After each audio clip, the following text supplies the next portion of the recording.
नमस्कार, मैं हूं नेहा तिवारी और आप देख रहे हैं मिशन हेल्थ। आज के इस एपिसोड में हम चर्चा करने वाले हैं किशोरावस्था के बारे में।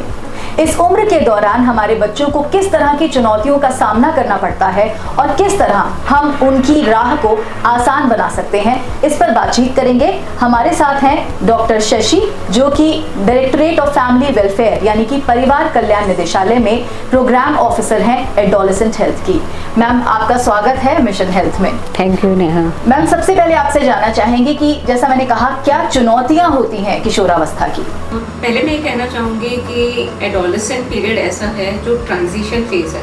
मतलब यहाँ पे बच्चा adolescent neither he is in the childhood neither in the adulthood. तो अगर वो कुछ जैसे अपने छोटे भाई को उसने थोड़ा सा वो बोल दिया, मार दिया, तो बोलेंगे अरे तू क्या कर रहा है, माँ बोलेगी तू बड़ा हो गया है। और अगर वो कोई डिसीजन लेता है, बाहर जाता है, बच्चों के साथ अपने फ्रेंड्स के साथ खेलता है, तो कहता है अरे तू अभी इतना बड़ा नहीं हुआ कि तुम डिसीजन लेता। तो ये सब जो एटमॉस्फेयर उसको देखने को मिलता है और उसके साथ जो बॉडीली चेंजेस हो रही हैं, मेंटल चेंजेस हो रही हैं, ये सब चीज़ों की वजह से वो काफ़ी तनाव में रहता है। फिर बॉडीली चेंजेस जैसे कि अब आप देखोगे कि लड़के लड़कियों में दोनों में एडोलेसेंट पीरियड में चेंजेस आते हैं। अब जैसे कि स्किन है वो ऑयली हो जाती है, अब उसकी वजह से एक्ने डेवलप होता है। एक्ने डेवलप होने से वो बहुत ज़्यादा कॉन्शियस हो जाता है, मैं बाहर बच्चों के पास या फ्रेंड्स के साथ खेल नहीं सकता। अब जैसे कि हेयर ग्रोथ भी होता है, हेयर ग्रोथ की वजह से जैसे कि अंडर आर्म्स में, प्राइवेट पार्ट में, तो समझ नहीं आता क्या हो रहा है मेरे साथ। फिर उसके साथ जो गर्ल्स में आप देखोगे कि ब्रेस्ट चेंजेस होते हैं, तो वो और ज़्यादा मतलब समझ नहीं आ रहा क्या हो रहा है। लड़कों के साथ जैसे कि मिस्टेज डेवलप हो रही है, एडम सर्कल डेवलप हो रहा है, वॉइस क्रैक हो रहे हैं, ये सब चीज़ों को लेकर वो काफ़ी तनाव हो जाता है, क्योंकि वो किसी से बात नहीं कर पा रहा है, पेरेंट्स से डिस्कस नहीं कर पा रहा है। फिर मेंटली भी वो स्ट्रेसफुल हो जाता है। तो इन सब वजह से वो मतलब ये सब चीज़ें उसके लिए एक चैलेंज है। और सबसे बड़ी चुनौती ये है कि उसके पास इंफॉर्मेशन नहीं है। Lack of information and lack of right knowledge is the biggest challenge in adolescent. Ma'am, जैसा आपने कहा कि लैक ऑफ इन्फॉर्मेशन है टीनेजर्स के पास, बहुत सारे सवाल हैं जिसके जवाब उन्हें नहीं मिलते और शायद इन्हीं जवाबों के तलाश में वो सोशल मीडिया का रुख करते हैं। और सोशल मीडिया एक ऐसा प्लेटफॉर्म है जहां इन्फॉर्मेशन की भरमार है, क्या फेक है क्या रियल है, बच्चे पहचान नहीं पा रहे हैं। तो किस तरह का प्रभाव सोशल मीडिया का पड़ता है किशोरों के ऊपर? तुमने बिल्कुल सही कहा नेहा कि social media, this is the age of IT। Social का ज़माना है, सोशल मीडिया का ज़माना है और यहाँ पे बहुत ज़्यादा इंफॉर्मेशन है अवेलेबल। अब इसका ये है कि it can be a blessing और इट कैन बी अ कर्स। अब इसको सही तरीके से अगर हम डील करेंगे तो उसके हिसाब से हम उसका इस्तेमाल कर सकते हैं। अब अगर हम कर्स बोलेंगे तो नेगेटिव इम्पैक्ट जो पड़ रहा है हमारे सोशल मीडिया पे वो है कि साइबर बुलिंग हो रही है नेगेटिव कमेंट्स की वजह से, या उनको सोशल कंपैरिजन हो रहा है। वो किसी अपने फ्रेंड्स को या अपने टीवी पर्सनल को देखते हैं तो उनको एक लो एस्टीम फील होता है कि मैं अच्छी दिख नहीं रही हूँ या मैं मतलब अच्छा दिख नहीं रहा हूँ। तो ये जो फीलिंग आ रही है ये नेगेटिव इम्पैक्ट डाल रहा है जी इनको इसमें। फिर क्या होता है, excessive use of social media की वजह से उनका स्लीपिंग पैटर्न चेंज हो जाता है, वो रात को जगते हैं। फिर हैबिट्स, ईटिंग हैबिट्स गलत हो जाती हैं। अब ईटिंग हैबिट्स गलत हो जाती हैं तो वो हेल्थ पे असर होता है, मेंटली और फिजिकली। तो उनका ये सब आउटकम्स होते हैं जो नेगेटिव इम्पैक्ट सोशल मीडिया का हो रहा है। अब अगर हम पॉजिटिव इम्पैक्ट्स देखेंगे तो उसमें ये है कि it's a good platform for social connectivity with friends, relatives. फिर आपको एजुकेशनल एक्सेस है, आपको बहुत सारी इंफॉर्मेशन अपने एजुकेशन से रिलेटेड मिल रही है। फिर आपका देखो तो उसमें जैसे कि शोकेस करते हो अपने स्किल्स को, आप अपने न्यू स्किल्स डेवलप कर सकते हो, आप अपने एक्सप्रेशन दे सकते हो, आप अपने स्टोरीज डाल सकते हो इंस्टा पे, फेसबुक पे। तो ये सब इनका पॉजिटिव इम्पैक्ट है। बट ये सब चीज़ों को देखते हुए पेरेंट्स का बहुत बड़ा रोल है कि इसको बैलेंस बनाना है, क्योंकि बच्चा अब ये भी नहीं कहना चाहिए कि तू पूरे दिन फ़ोन पे रहता है। माँ की आदत है कि वो बोल देते तुम फ़ोन पे है, पर उसको थोड़ा सा समझ के बच्चों को बैठा के उनसे बात करें कि ओपन डिस्कशन करें। हाँ देखो, ऑनलाइन ये सब अच्छी बातें हैं, पर अगर हम ऑफलाइन भी ये सब चीज़ें करें, जैसे कि हम बातें करें, पॉजिटिवली रिलेटिव से मिलें, 1-to-1 मिलें, तो ये भी दोनों का बैलेंस बनाना पेरेंट्स का रोल है। और ये बच्चे को सही दिशा भी देगा। जी। तो ये हमारा सोशल मीडिया का बहुत बड़ा हेल्प भी है और हमें इसको हेल्प की तरह से देखना है।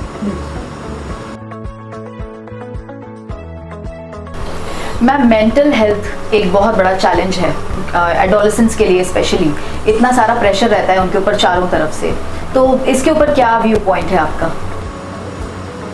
मेंटल हेल्थ बहुत बड़ा क्रूशियल पीरियड है एडोलेसेंट में, क्योंकि इसी टाइम एडोलेसेंट पीरियड में उनके हैबिट्स जो सोशल और इमोशनल हैं वो फॉर्म होती हैं, डेवलप होती हैं। तो इसको अगर हम ठीक तरह से एडोलेसेंट डील कर सकते हैं तो आगे जाके उसका मेंटल डेवलपमेंट एडल्ट एज में जो है वो सही तरीके से डेवलप हो जाता है, क्योंकि सारा कुछ जो पीरियड है, स्ट्रेस है, वो एडोलेसेंट में है। और इसको सही तरीके से हम अगर टैकल कर लेंगे तो वो आगे जाके हमारे जो लाइफ में एडल्टहुड में बहुत बड़ा रोल प्ले करता है। ये भी देखा जा रहा है कि NFHS 5 डाटा की तरफ से कि ये बहुत ज़्यादा कॉमन हो रहा है मेंटल हेल्थ इश्यूज़।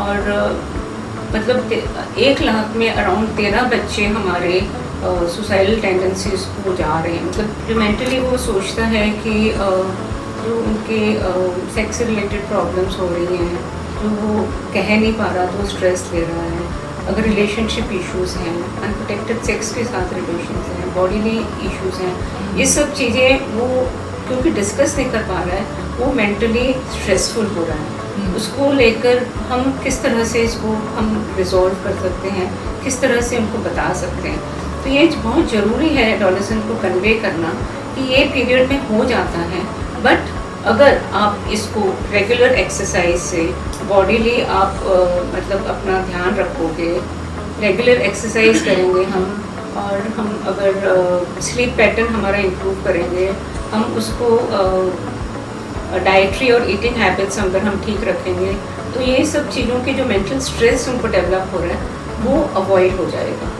और इन सब चीज़ों के लिए मेंटली अगर हम डिस्कस नहीं कर पा रहे हैं जैसे पेरेंट्स के साथ या अपने रिलेटिव्स के साथ या टीचर्स के साथ, तो हमारे प्रोग्राम में दिशा क्लिनिक्स हैं, जैसे Delhi initiative for safeguarding health of the adolescent. जी। यहाँ पे एडोलेसेंट जाके अपनी बातें डिस्कस कर सकते हैं डॉक्टर के साथ। हमारे पास काउंसलर्स हैं जो एडोलेसेंट हेल्थ इश्यूज़ को बड़े अच्छे तरीके से डील कर लेते हैं, समझा देते हैं। और अगर वर्चुअली भी अगर वो हमारे पास टेलीज मानस भी एक प्लेटफॉर्म है जहाँ पे वो अवेल कर सकते हैं टोल फ्री नंबर से, जहाँ पे वो अगर अपना क्वेश्चंस को रेज करके वहीं पे उनको आंसर मिल जाएगा, कहीं जाने की ज़रूरत नहीं है। उनको वो फील नहीं होगा कि मुझे कोई देख लेगा, कोई मुझे देख लेगा कि मैं एडोलेसेंट इश्यूज़ के बारे में डिस्कस कर रहा हूँ। तो ये सब चीज़ें मेंटली जो स्ट्रेस प्रॉब्लम्स हो रही हैं एडोलेसेंट्स में, वो हमारे प्रोग्राम में भी बड़े अच्छे तरीके से हम इस चीज़ को डील कर पाते हैं। यानी कि प्राइवेसी मेंटेन रहेगी, चाहे एडोलेसेंट्स दिशा क्लिनिक में चले जाएं या फिर जो टेली मानस हमारी मेंटल हेल्थ सर्विसेज हैं उसको भी वो अवेल कर सकते हैं। बिल्कुल मैम, अगले सवाल की तरफ अब हम बढ़ना चाहेंगे। आत्मविश्वास, जो कॉन्फिडेंस जिसे कहते हैं, सेल्फ एस्टीम जिसे कहते हैं, इसे कैसे मेंटेन करें एडोलेसेंट्स में? हम देखो बच्चों में एडोलेसेंट आत्मविश्वास डेवलप करने के लिए उनको राइट इन्फॉर्मेशन और right knowledge, that is the key. अगर उनको अर्ली लाइफ में टाइम से सही इन्फॉर्मेशन मिल जाती है एडोलेसेंट के बारे में, जो भी इश्यूज़ हैं, जो चेंजेस हैं, तो वो वेल इन्फॉर्म्ड है तो राइट डिसीजंस ले सकता है, तो वो उसमें सेल्फ कॉन्फिडेंस रहता है। वो ये सब बातें, वो हर चीज़ को बड़े सेल्फ कॉन्फिडेंटली डील कर सकता है। जो भी इश्यूज़ आ रहे हैं, जो कि बॉडीली चेंजेस हैं, मेंटल चेंजेस हैं, इन सब को वो बड़े अच्छे से डील कर सकता है, क्योंकि उसको पता है कि मेरे को इन्फॉर्मेशन है, मैं डिसीजन ले सकता हूँ और मैं राइट डिसीजन लूँगा। और उनको जैसे हम as a parent, as a teacher, उनको बहुत सपोर्टिव एनवायरनमेंट देना चाहिए। जो भी वो डिसीजन ले रहे हैं उनको सपोर्ट करना चाहिए, एक एनेबलिंग एनवायरनमेंट देना चाहिए जहाँ पे वो कंफर्टेबल फील करें। तो उससे क्या है कि उनको लगेगा कि हाँ, मैं सही कर रहा हूँ, उनका इससे आत्मविश्वास बिल्ड होता है। तो बेसिकली उनको इन्फॉर्मेशन देना, टाइम से देना, यही उनका आत्मविश्वास का बिल्ड करने का एक बहुत अच्छा हमारे पास तरीका है। मैम जैसा आपने कहा कि एक एनेबलिंग एनवायरनमेंट देने की ज़रूरत है, तो उस एनवायरनमेंट को देने में सबसे बड़ा रोल जो होता है वो फैमिली का, टीचर्स का और हमारे फ्रेंड्स का होता है। तो क्या रोल है, वो किस तरह से उसे वो और बेटर कर सकते हैं? हाँ, जैसे कि पेरेंट्स बोलते हैं कि चैरिटी बिगिंस एट होम जी। तो पेरेंट्स का बहुत बड़ा रोल होता है एडोलेसेंट को मतलब प्रॉपर तरीके से बिल्डअप करना, उनको तरीके से मतलब वो डेवलप हो जाए। जी। तो इसमें ये है कि वही बात आती है जैसे मैंने पहले कहा कि उनको एक सपोर्टिव एनवायरनमेंट मिलना चाहिए। जो भी वो डिसीजंस ले रहे हैं, जो बात कर रहे हैं, उनको लगना चाहिए कि पेरेंट्स मेरे साथ हैं, मैं जो कर रहा हूँ उसमें कोई मतलब गलत नहीं कर रहा हूँ, क्योंकि मेरे को पेरेंट्स हमेशा बताते हैं, गाइड करते हैं। फिर फ्रेंड्स का बड़ा रोल होता है यहाँ पे, क्योंकि उसमें भी उनके फ्रेंड्स जो हैं वो सही तरीके से चूज़ करेगा तो वो सही उसको मतलब डायरेक्शंस मिलेंगे, सही सपोर्ट मिलेगा, और उसके फ्रेंड्स इस तरह से होना चाहिए कि वो सपोर्टिव रहें। जी। और टीचर्स का तो देखो रोल मॉडल होते हैं एडोलेसेंट के लिए, तो टीचर्स का बहुत बड़ा रोल होता है एडोलेसेंट को सही तरीके से डेवलप करने में, उनको आगे बढ़ने में। तो जो जैसे कि मेरे को याद है, हम भी छोटे थे तो टीचर जो कहते थे वो हम फॉलो करते थे, पेरेंट्स जो बोलते थे उसको हम थोड़ा सा नज़रअंदाज भी कर देते थे। तो टीचर ने बोला है ऐसे करना है तो ऐसे ही होगा, चाहे वो लिखना है करना है। तो इसका मतलब कि बहुत ज़्यादा वो आइडेंटिफाई करते हैं टीचर्स के साथ, क्योंकि काफ़ी समय उनका स्कूल में बीतता है। तो इस वजह से वो रोल मॉडल है। तो टीचर्स का, पेरेंट्स का, फ्रेंड्स का एडोलेसेंट के डेवलपमेंट में बहुत बड़ा रोल है, और हम उनको एक सपोर्टिव एनवायरनमेंट देंगे तो वो बहुत अच्छा मतलब एडोलेसेंट निकल के आएगा, अच्छा फ्लरिश करेंगे, और इसी से उनका कॉन्फिडेंस और सेल्फ एस्टीम और ज़्यादा बूस्ट करेगा। बिल्कुल बिल्कुल। मैम जितने चैलेंजेस अभी तक हमने डिस्कस किए, जितने भी व्यू पॉइंट्स हमने डिस्कस किए, इन सब के बीच करियर और एजुकेशन एंड करियर एक ऐसा पहलू है जो पूरी लाइफ को देखा जाए तो प्रभावित करता है। तो ऐसे में जो चैलेंजेस आते हैं उनसे कैसे डील किया जाए? हाँ, ये बिल्कुल सही कहा कि एक बड़ा चैलेंज है करियर एडोलेसेंट के लिए, पर हमें एज पेरेंट, एज टीचर हमें देखना है कि बच्चे का इंटरेस्ट किस चीज़ में है और उस चीज़ को हमें आगे बढ़ावा देना चाहिए। उनको हमें मेन ये है कि हमें उनको फोर्स नहीं करना चाहिए। अगर मैं डॉक्टर हूँ या कोई इंजीनियर है तो हम उनको ये नहीं कहना चाहिए बच्चों को कि नहीं तो डॉक्टर ही बन, इंजीनियर ही बन या सी ही बन। अब जैसे कि मैं डॉक्टर हूँ, मैंने अपने बच्चों को फोर्स नहीं किया कि आप डॉक्टर ही बनो, जो तुम्हारा इंटरेस्ट है वो तुम लो और तुम आगे बढ़ो। क्योंकि अगर आप बच्चे को उसके इंटरेस्ट का वो करने के लिए सपोर्ट करते हैं तो वो उनका एकेडमिकली भी वो बहुत अच्छा परफॉर्म करेंगे और वो बहुत आगे बढ़ेंगे। तो बेसिकली उनका कई बार ये होता है कि बच्चों को थोड़ा सा कन्फ्यूजन होता है कि मैं क्या करियर चूज़ करूँ। कुछ बच्चे होते हैं कि वो डिसीजन ले लेते हैं, पर कुछ बच्चे होते हैं कि डिसीजन लेने में उन्हें दिक्कत होती है। तो उसमें डिसीजन मेकिंग में पेरेंट्स को, टीचर्स को उनको हेल्प करना चाहिए, उनका इंटरेस्ट को लेके उनको या तो कहीं काउंसलिंग करा लो या कुछ भी करके उनको सपोर्टिव करके उनको डिसीजन मेकिंग में हेल्प करना चाहिए। उनको ये भी आप मतलब उनको ये भी बता सकते हो कि ज़रूरी नहीं है कि आपको डॉक्टर इंजीनियर ही बनना है, प्रोफेशनल बनना है। आप अपने इंटरेस्ट का, अगर आपका इंटरेस्ट स्पोर्ट्स में है, आपका इंटरेस्ट कुछ आर्ट स्किल में है, चाहे फोटोग्राफी में है या कुछ भी है, उसको आप परस्यू करके आगे बढ़ो। मेन चीज़ ये कि एक डिसीजन लेना अपने आप एक पावर है, and with great power comes great responsibility. तो रिस्पॉन्सिबिलिटी को अच्छे से निभाने के लिए हमारी हैबिट्स अच्छी होनी चाहिए। तो वो क्या हैबिट्स हैं जो एक हेल्दी टीनेजर में पाई जाती हैं या होनी चाहिए, उसे डेवलप करनी चाहिए? एडोलेसेंट का एक ये रहता है कि मैं बहुत सुंदर लगूँ, बहुत ब्यूटीफुल लगूँ। तो healthy body is a beautiful body. अगर आप हेल्दी हो तो आप ब्यूटीफुल लगोगे। अब इसके लिए आपको अच्छे हैबिट्स डेवलप करने पड़ेंगे, कल्टीवेट करने पड़ेंगे। तो बेसिकली आपको जैसे बॉडी के रिलेटेड जो हैबिट्स डेवलप करने पड़ेंगे कि आपको एक्सरसाइज, एक रूटीन फॉलो करना पड़ेगा, एक्सरसाइज फॉलो करनी पड़ेगी। आपको खाने की ईटिंग हैबिट्स अच्छी होनी चाहिए। आपको क्या कहते हैं, थोड़ा सा अगर मेंटली स्ट्रेस फील करते हो तो थोड़ा सा रिलैक्सेशन आप टाइम मैनेज करो, जैसे कि आप रिलैक्स हो सको। आप कुछ ऐसी चीज़ें जो हॉबीज़ परस्यू करो जिसमें आपको मेंटली रिलैक्स हो, that also will become a helpful nature. और आप इस तरह से भी कर सकते हो कि रिलैक्स करने के लिए कुछ मेडिटेशन कर सकते हो, योगा एक्सरसाइज कर सकते हो। तो ये सब हैबिट्स जो आप एडोलेसेंट पीरियड में डेवलप करोगे, उसके लिए आपका मेंटली और फिजिकली आप बहुत हेल्दी रहोगे और ब्यूटीफुल रहोगे। यानी कि एक डिसिप्लिन्ड लाइफ अगर हम परस्यू करते हैं, अगर हम अच्छी आदतें अपनाते हैं, अच्छा खाते हैं, अच्छा सोचते हैं, तो काफ़ी हद तक हम अपनी एडोलेसेंट को आसान बना सकते हैं।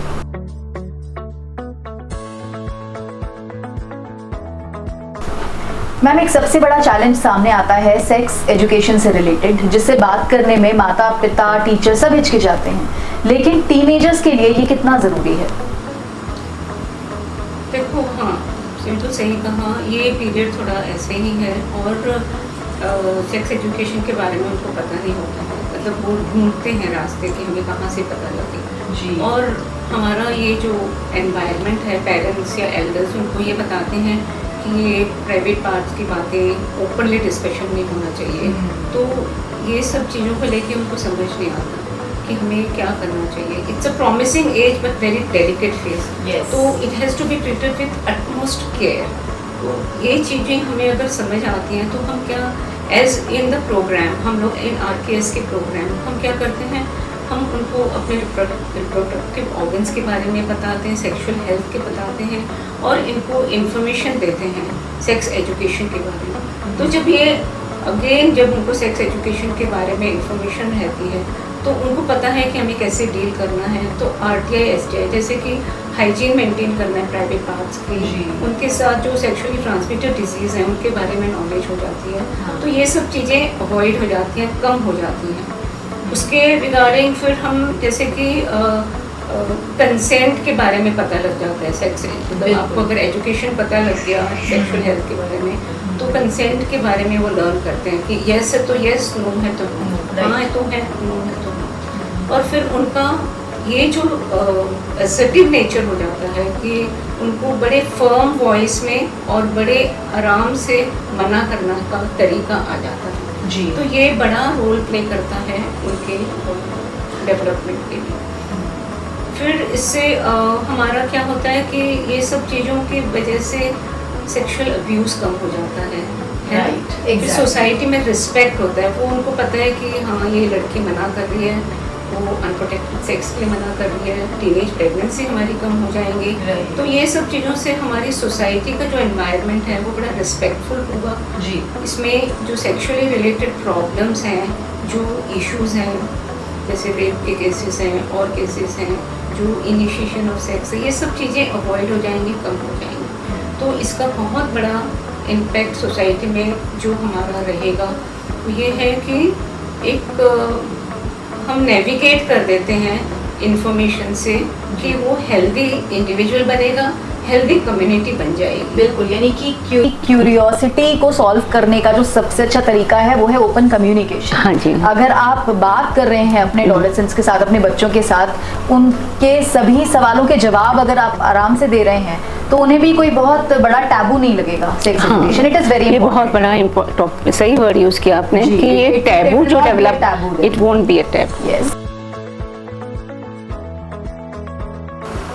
मैम, सबसे बड़ा चैलेंज होता है पीयर प्रेशर, इससे कैसे डील करें?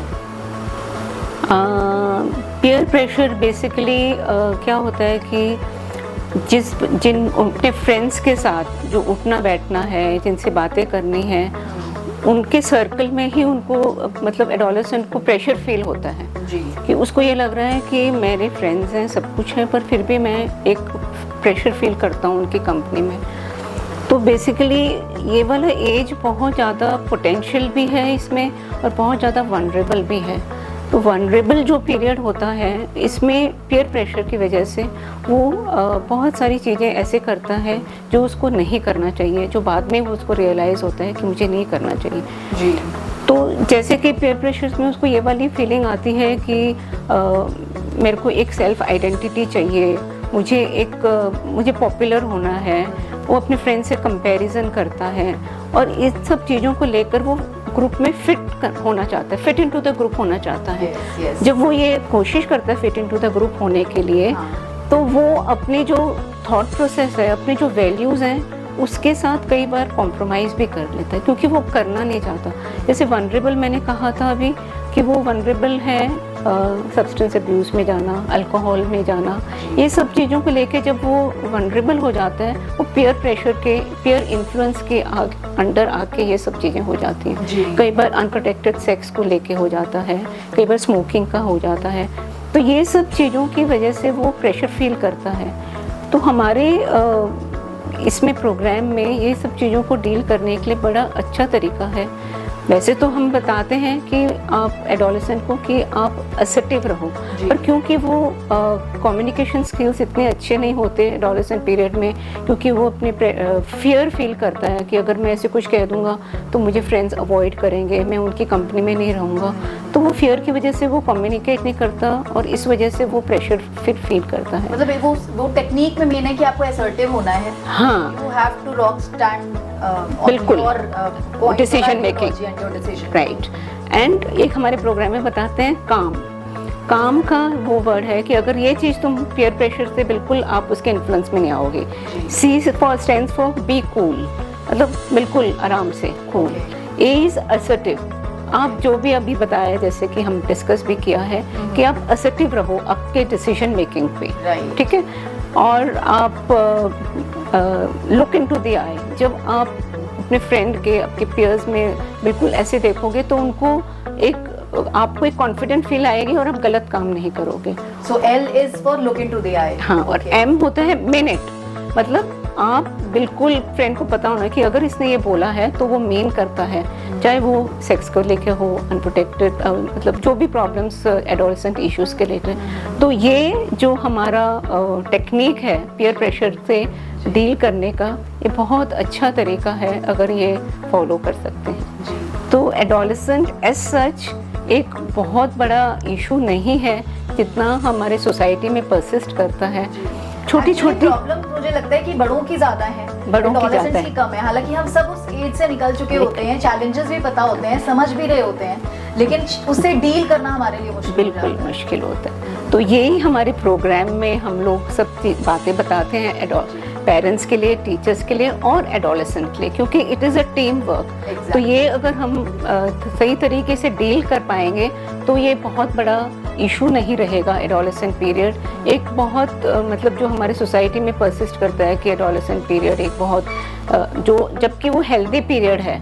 और इसमें तभी एडोलेसेंट को लगता है ना कि मैं हेल्दी हूँ, फिर भी मेरे साथ क्या हो रहा है। तो ये सब चीज़ों को लेके उसको सही दिशा नहीं मिलती है। तो हमारे ये जो दिशा क्लिनिक्स हैं, ये सही दिशा दिखाते हैं एडोलेसेंट को। छोटी छोटी चीज़ें जो हमारे बन रही हैं, इसको अगर एडोलेसेंट पीरियड में अगर हम उसको लव, केयर और गाइडेंस से डील करें तो ये पीरियड मुश्किल नहीं रहेगा, बहुत ही ज़्यादा आसान हो जाएगा। और नेशनल हेल्थ मिशन के अंडर जो RKS के प्रोग्राम है, हमारा राष्ट्रीय किशोर स्वास्थ्य कार्यक्रम, उसके अंदर के ये तमाम कंपोनेंट्स थे जो हमने आज इस कार्यक्रम में डिस्कस किए हैं। आपके अगर कोई सवाल हो तो हमें कमेंट सेक्शन में ज़रूर बताइए। आपसे फिर मिलेंगे एक नए प्रोग्राम के साथ, एक नए हेल्थ इशू के साथ। तब तक के लिए देखते रहिए मिशन हेल्थ। नमस्कार। Thank you so much ma'am for being. Thank you.